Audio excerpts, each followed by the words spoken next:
हम संगीता ठाकुर स्वागत करे छी अपन यूट्यूब चैनल मिथिला के नगरिया में।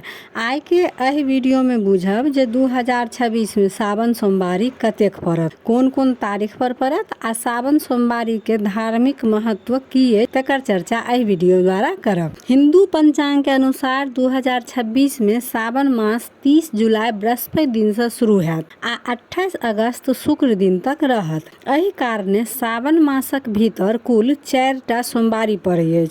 पहिल सोमवारी 3 अगस्त, दोसर 10 अगस्त, तेसर 17 अगस्त, चारिम 24 अगस्त। एहि तरहे एहि सावन कुल 4टा सोमवारी रहत। सावन सोमवारी भगवान शिव के विशेष प्रिय दिन मानल जाइ अछि। मान्यता अछि जे सावन मास में भगवान शिव स्वयं अपन भक्त पर विशेष कृपा बरसबैत छथि। जे श्रद्धा, विश्वास आ सच्चा मन से सोमवारी व्रत करै छथि हुनकर जीवन से अनेक प्रकारक कष्ट दूर होइ अछि।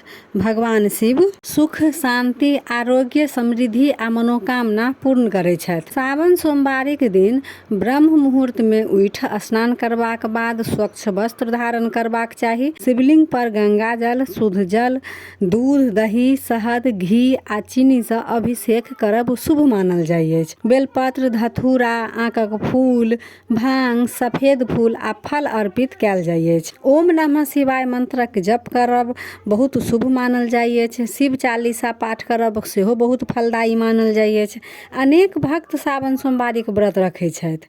ई व्रत केवल अविवाहित कन्या के योग्य वर प्राप्ति लेल नहीं बल्कि विवाहित दंपति अपन परिवारक उन्नति, संतानक मंगल आ आर्थिक समृद्धि लेल सेहो राखै छथि।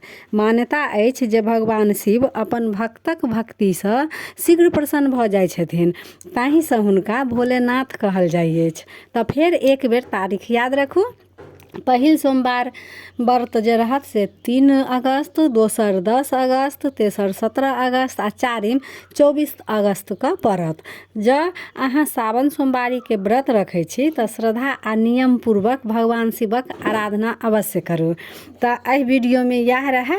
वीडियो नीक लागल हुए तऽ एकरा लाइक करू, अपन परिवार आ मित्र सभक संग शेयर करू, चैनल के सब्सक्राइब करू। तऽ फेर उपस्थित होइ छी एकटा नया वीडियो के संग। ताबे तक जय मिथिला, जय मैथिली।